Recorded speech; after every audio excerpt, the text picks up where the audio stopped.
ಸಂಪೂರ್ಣ ನ್ಯೂಸ್ 24x7ಗೆ ಸ್ವಾಗತ. ನಾನು ಕಾರ್ತಿಕ್ ಕುಂದೂರು.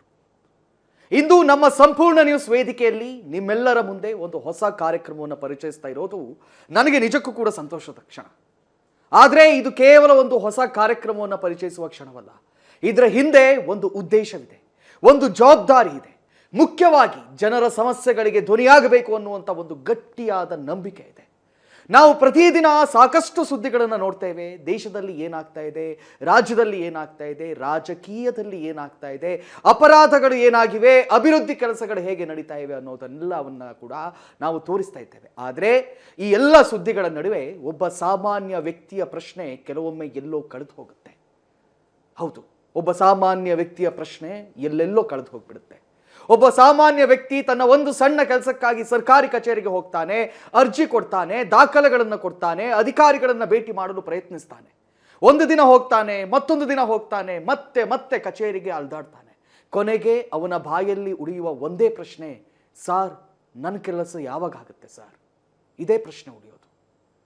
ನೋಡೋದಕ್ಕೆ ಇದೊಂದು ಸಾಮಾನ್ಯ ಪ್ರಶ್ನೆ ಅಂತ ಕಾಣಬಹುದು. ಆದರೆ ಆ ಪ್ರಶ್ನೆಯ ಹಿಂದೆ ಒಂದು ಕುಟುಂಬದ ಬದುಕು ಇರಬಹುದು, ಒಬ್ಬ ರೈತನ ಭವಿಷ್ಯ ಇರಬಹುದು, ಒಬ್ಬ ವಿದ್ಯಾರ್ಥಿಯ ಶಿಕ್ಷಣ ಇರಬಹುದು, ಒಬ್ಬ ವೃದ್ಧನ ಬದುಕಿನ ಭರವಸೆ ಇರಬಹುದು, ಒಬ್ಬ ಮಹಿಳೆಯ ಹೋರಾಟ ಇರಬಹುದು, ಒಂದು ಗ್ರಾಮದ ನಿರೀಕ್ಷೆ ಇರಬಹುದು. ಹಾಗಾಗಿ ಇಂತಹ ಪ್ರಶ್ನೆಗಳನ್ನು ನಾವು ಕೇವಲ ಪ್ರಶ್ನೆಗಳಾಗಿ ನೋಡಲು ಸಾಧ್ಯವಿಲ್ಲ.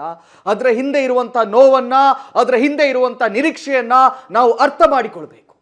ಅದಕ್ಕಾಗಿಯೇ ಸಂಪೂರ್ಣ ನ್ಯೂಸ್ 24x7, ಐ ರಿಪೀಟ್, ನಿಮ್ಮ ಸಂಪೂರ್ಣ ನ್ಯೂಸ್ 24x7 ಇಂದು ನಿಮ್ಮ ಮುಂದೆ ಒಂದು ವಿಭಿನ್ನವಾದ ನ್ಯಾಯದ ವೇದಿಕೆಯನ್ನ ಸಜ್ಜಾಗಿಸಿ ನಿಮ್ಮ ಎದುರಿಗೆ ತೆರೆದಿಡ್ತಾ ಇದ್ದೀವಿ. ಅದೇ ಹಲೋ ಆಫೀಸರ್.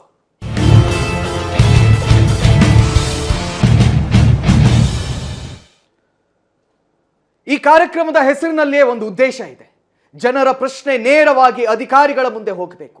ಕಚೇರಿಗಳಿಗೆ ಅಲೆದು ಅಲೆದು ಸಾಕಾದ ನಾವು ನೊಂದವರ ಜೊತೆ ಕೈ ಜೋಡಿಸ್ತೇವೆ. ಇದೇ ಹಲೋ ಆಫೀಸರ್ ಕಾರ್ಯಕ್ರಮದ ಉದ್ದೇಶ. ಆದರೆ ಈ ಕಾರ್ಯಕ್ರಮ ಯಾರ ವಿರುದ್ಧವೂ ಅಲ್ಲ ಅನ್ನೋದನ್ನ ನಾನು ಇಲ್ಲಿ ಬಹಳ ಸ್ಪಷ್ಟವಾಗಿ ನಿಮ್ಮೆದುರಿಗೆ ಹೇಳೋಕೆ ಇಷ್ಟಪಡ್ತೀನಿ. ನಾವು ಯಾವುದೇ ಅಧಿಕಾರಿಯನ್ನ ಅವಮಾನಿಸೋಕೆ ಇಲ್ಲಿ ಬಂದಿಲ್ಲ. ಯಾವುದೇ ವ್ಯಕ್ತಿಯನ್ನ ವೈಯಕ್ತಿಕವಾಗಿ ಗುರಿಯಾಗಿಸಿಕೊಂಡು ಪ್ರಶ್ನೆ ಕೇಳಲು ನಾವಿಲ್ಲಿ ಬಂದಿಲ್ಲ.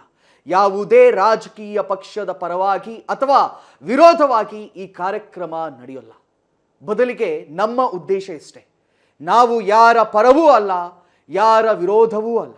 ನಾವು ಸತ್ಯದ ಪರ, ನಾವು ಜನರ ಪರ, ನಾವು ಕಾನೂನಿನ ಪರ, ನಾವು ನ್ಯಾಯದ ಪರ. ಯಾಕಂದ್ರೆ ಅಧಿಕಾರ ಯಾರದ್ದೇ ಇರಲಿ, ಕಾನೂನಿಗಿಂತ ಇಲ್ಲಿ ಯಾರೂ ದೊಡ್ಡವರಲ್ಲ ಅನ್ನೋದನ್ನ ನಾವೆಲ್ಲರೂ ಕೂಡ ಅರಿತುಕೊಳ್ಬೇಕಾಗುತ್ತೆ. ಸೊ ಹಾಗಾಗಿಯೇ ಇಂದು ಒಂದು ಕುರ್ಚಿಯಲ್ಲಿರುವಂಥ ವ್ಯಕ್ತಿ ನಾಳೆ ಈ ಕುರ್ಚಿಯಲ್ಲಿ ಇರದೇ ಇರಬಹುದು. ಇಂದು ಅಧಿಕಾರದಲ್ಲಿರುವಂತಹ ವ್ಯಕ್ತಿ ನಾಳೆ ಅಧಿಕಾರದಲ್ಲಿರದೇ ಇರಬಹುದು. ಆದರೆ ಆ ಅಧಿಕಾರಿಯ ಮುಂದೆ ತನ್ನ ಸಮಸ್ಯೆಯನ್ನ ಹೇಳಿಕೊಂಡ ಜನರು ಅಲ್ಲೇ ಇರ್ತಾರೆ. ಅವರ ಸಮಸ್ಯೆಗಳು ಅಲ್ಲೇ ಇರುತ್ತೆ, ಅವರ ಹಕ್ಕುಗಳು ಇರುತ್ತವೆ, ಅವರ ಪ್ರಶ್ನೆಗಳು ಕೂಡ ಅಲ್ಲೇ ಇರುತ್ತೆ. ಅದಕ್ಕಾಗಿಯೇ ನಾವು ಒಂದು ಮಾತನ್ನ ಗಟ್ಟಿಯಾಗಿ ನಂಬ್ತೇವೆ, ಕುರ್ಚಿ ಯಾವತ್ತಿಗೂ ಶಾಶ್ವತವಲ್ಲ, ಅಧಿಕಾರ ಯಾವತ್ತಿಗೂ ಶಾಶ್ವತ ಅಲ್ಲ, ಪದವಿ ಕೂಡ ಯಾವತ್ತಿಗೂ ಶಾಶ್ವತವಲ್ಲ. ಆದರೆ ಜನರ ಪ್ರಶ್ನೆ ಮಾತ್ರ ಶಾಶ್ವತ. ಜನರು ಶಾಶ್ವತ. ಜನರು ಪ್ರಶ್ನೆ ಕೇಳಿದಾಗ ಆ ಪ್ರಶ್ನೆಯನ್ನು ಕೇಳಿಸಿಕೊಳ್ಳುವಂಥ ವ್ಯವಸ್ಥೆ ಇರಬೇಕು. ಜನರು ತಮ್ಮ ಸಮಸ್ಯೆಯನ್ನ ಹೇಳಿಕೊಂಡಾಗ ಅದಕ್ಕೆ ಉತ್ತರವನ್ನು ನೀಡುವಂತಹ ಜವಾಬ್ದಾರಿ ಇರಬೇಕು. ಯಾಕಂದ್ರೆ ಸರ್ಕಾರ ಎನ್ನುವುದು ಕೇವಲ ಒಂದು ಕಟ್ಟಡವಲ್ಲ, ಸರ್ಕಾರ ಎನ್ನುವುದು ಕೇವಲ ಅಧಿಕಾರಿಗಳ ವ್ಯವಸ್ಥೆ ಅಲ್ಲ. ಸರ್ಕಾರ ಎಂದರೆ ಜನರಿಗಾಗಿ ಇರುವಂಥ ವ್ಯವಸ್ಥೆ, ಜನರ ತೆರಿಗೆಯಿಂದ ನಡೆಯುವಂಥ ವ್ಯವಸ್ಥೆ, ಜನರ ಹಣದಿಂದ ನಿರ್ಮಾಣವಾಗುವಂಥ ವ್ಯವಸ್ಥೆ, ಜನರ ಸೇವೆಗಾಗಿ ಇರುವಂತಹ ವ್ಯವಸ್ಥೆಯನ್ನೇ ನಾವು ಸರ್ಕಾರ ಅಂತ ಕರಿತೀವಿ. ಹಾಗಾಗಿ ಜನರು ಪ್ರಶ್ನೆ ಕೇಳುವುದು ತಪ್ಪಲ್ಲ, ತಮ್ಮ ಹಕ್ಕಿಗಾಗಿ ಧ್ವನಿ ಎತ್ತುವುದು ತಪ್ಪಲ್ಲ, ತಮ್ಮ ಸಮಸ್ಯೆಗೆ ಉತ್ತರ ಕೇಳೋದು ತಪ್ಪಲ್ಲ. ಅದು ಜನರ ಹಕ್ಕು. ಆ ಹಕ್ಕಿನ ಪರವಾಗಿ ಧ್ವನಿ ಎತ್ತುವುದು ನಮ್ಮ ಜವಾಬ್ದಾರಿ ಆಗುತ್ತೆ. ಇಂದು ನಮ್ಮ ಸಮಾಜದ ಮುಂದೆ ಇರುವಂಥ ದೊಡ್ಡ ಸವಾಲುಗಳಲ್ಲಿ ಭ್ರಷ್ಟಾಚಾರವು ಒಂದು ಸಾಮಾನ್ಯ ಕೆಲಸ ಮಾಡಿಕೊಳ್ಳಲು ಹಣ ಕೊಡಬೇಕಾದಂಥ ಪರಿಸ್ಥಿತಿ ಇರಬಾರ್ದು. ಸರ್ಕಾರದ ಸೇವೆಯನ್ನು ಪಡೆಯಲು ಯಾರದ್ದಾದರೂ ಶಿಫಾರಸು ಬೇಕಾಗಬಹುದು. ಸಾಮಾನ್ಯ ಜನರ ಅರ್ಜಿಗಿಂತ ಪ್ರಭಾವಶಾಲಿಗಳ ಮಾತಿಗೆ ಹೆಚ್ಚು ಬೆಲೆ ಇರಬಹುದು. ಜನರಿಗಾಗಿ ಮೀಸಲಾದಂಥ ಹಣ ಜನರಿಗೆ ತಲುಪಬೇಕು.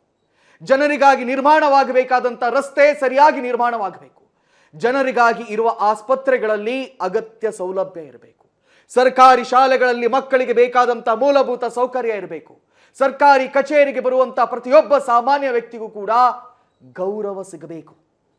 ಎಲ್ಲಿ ತಪ್ಪಾಗ್ತಿದೆಯೋ ಅಲ್ಲಿ ಪ್ರಶ್ನೆ ಕೇಳಬೇಕು, ಎಲ್ಲಿ ಅಕ್ರಮ ನಡೀತಿದೆಯೋ ಅಲ್ಲಿ ಉತ್ತರವನ್ನು ಕೇಳಬೇಕು, ಎಲ್ಲಿ ಜನರಿಗೆ ಅನ್ಯಾಯವಾಗ್ತಾ ಇದೆಯೋ ಅಲ್ಲಿ ಧ್ವನಿಯನ್ನು ಎತ್ತಬೇಕು. ಇದಕ್ಕಾಗಿ ಈ ಕಾರ್ಯಕ್ರಮವನ್ನು ನಾವು ಹಮ್ಮಿಕೊಂಡಿದ್ದೀವಿ. ಅದಕ್ಕಾಗಿ ನಾವು ಹೇಳ್ತಾ ಇದ್ದೇವೆ, ಭ್ರಷ್ಟಾಚಾರದ ಬೇರುಗಳಿಗೆ ನೇರ ಹೊಡೆತ, ಜನರ ಧ್ವನಿಗೆ ಹೊಸ ವೇದಿಕೆ, ಅದುವೇ ಹಲೋ ಆಫೀಸರ್, ಹಲೋ ಆಫೀಸರ್. ಮತ್ತೊಮ್ಮೆ ತಮ್ಗೆಲ್ಲರಿಗೂ ಕೂಡ ಸ್ವಾಗತವನ್ನು ಕೋರ್ತಾ, ನನ್ನ ಜೊತೆ ಚರ್ಚೆ ಮಾಡೋದಕ್ಕೆ ಆಬ್ವಿಯಸ್ಲಿ ನೀವೆಲ್ಲರೂ ಆ 7 ಗಂಟೆಗೆ ನಮ್ಮನ್ನ ಭೇಟಿ ಆಗ್ತೀರಿ. ಈ ಬಾರಿ ಬೇರೆ ಬೇರೆ ವಿಚಾರಗಳನ್ನು ಇಟ್ಟುಕೊಂಡು ಜನಸಾಮಾನ್ಯರ ಧ್ವನಿಯಾಗೋದಕ್ಕೆ, ನೊಂದವರ ಧ್ವನಿಯಾಗೋದಕ್ಕೆ, ಅಧಿಕಾರಿಗಳಿಗೆ ಸರಿಯಾದ ರೀತಿಯಲ್ಲಿ ಕ್ಲಾಸ್ ತಗೊಳ್ಳೋದಕ್ಕೆ ನಾವು ಬರ್ತಾ ಇದ್ದೀವಿ. ನಾನು ಕಾರ್ತಿಕ್ ಕುಂದರ್, ನನ್ನ ಜೊತೆ ಇದ್ದಾರೆ ಸಂಪೂರ್ಣ ವಾಹಿನಿಯ ಸಂಸ್ಥಾಪಕರು ಮತ್ತು ಮ್ಯಾನೇಜಿಂಗ್ ಡೈರೆಕ್ಟರ್ ಸಂಪೂರ್ಣ ಗೌಡ ಮೇಡಮ್. ಮೇಡಮ್, ಕಾರ್ಯಕ್ರಮಕ್ಕೆ ಸ್ವಾಗತ. ನಮಸ್ತೆ. ಅದೇ ರೀತಿಯಾಗಿ ನಮ್ಮ ಎಡಿಟರ್ ಇನ್ ಚೀಫ್ ಪ್ರಧಾನ ಸಂಪಾದಕರು ಮಂಜುನಾಥ್ ಸರ್ ಇದ್ದಾರೆ. ಸರ್, ತಮಗೂ ಕಾರ್ಯಕ್ರಮಕ್ಕೆ ಸ್ವಾಗತ. ಇವತ್ತಿನ ವಿಚಾರ ಏನು ಎತ್ತ. ಸೊ ಮೊದಲನೇ ದಿನಕ್ಕೆ ಒಂದು ಉತ್ತಮವಾದಂತಹ ವಿಚಾರವನ್ನು ತೆಗೆದುಕೊಂಡಿದ್ದೀವಿ. ಜನರ ಜೀವದ ಜೊತೆ ಆಟ ಆಡ್ತಾ ಇರುವವರ ವಿಚಾರವನ್ನು ತಗೊಂಡಿದ್ದೀವಿ. ಯಾವುದೇ ಕ್ಷಣದಲ್ಲಿ ಅಲ್ಲಿ ಒಂದು ಬಿಲ್ಡಿಂಗ್ ಕುಸಿದು 100 ಜನರ ಸಾವಿಗೆ ಈಡಾಗಬಹುದು. ಅಧಿಕಾರಿಗಳು ಎಲ್ಲವನ್ನ ಕಂಡು ಸಹ ಕಣ್ಣ ಕಾಣದಂತೆ ಏನ್ ಕೂತ್ಕೊಂಡಿದ್ದೀರಿ ಆಫೀಸರ್ಸ್, ಹಲೋ. ನಾವು ನಿಮ್ಗೆ ಹಲೋ ಹೇಳ್ತಾ ಇದ್ದೀವಿ. ಸ್ಟೋರಿ ಏನಿದೆ ನೋಡ್ಕೊಂಡು ಬನ್ನಿ.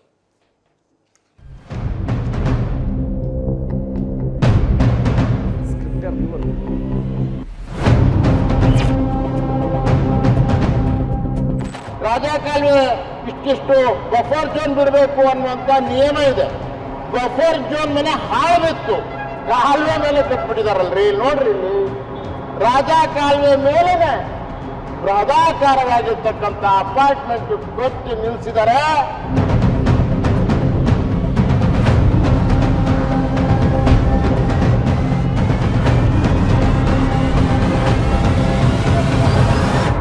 ಬೆಂಗಳೂರು ನಗರಾಭಿವೃದ್ಧಿ ಸಚಿವರಾದಂತಹ ಕೃಷ್ಣ ಬೈರೇಗೌಡ ಅವರು ಸ್ವಂತ ಕ್ಷೇತ್ರ ಇದು.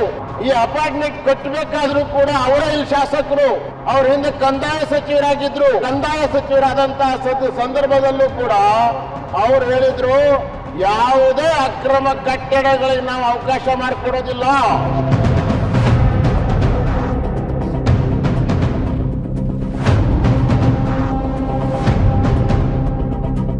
by 20 ಜಾಗದಲ್ಲಿ ಯಾವನಾದ್ರೂ ಒಂದು ಮನೆ ಕಟ್ಕೊಂಡಿದ್ರೆ ಪಾಪ ಬಂದು ಅವನಿಗೆ ಹಿಡಿದು ವಾಡದು ಬಡದು ಮನೆ ಹೊಡೆದಾಕ್ತಿರಲ್ರಿ.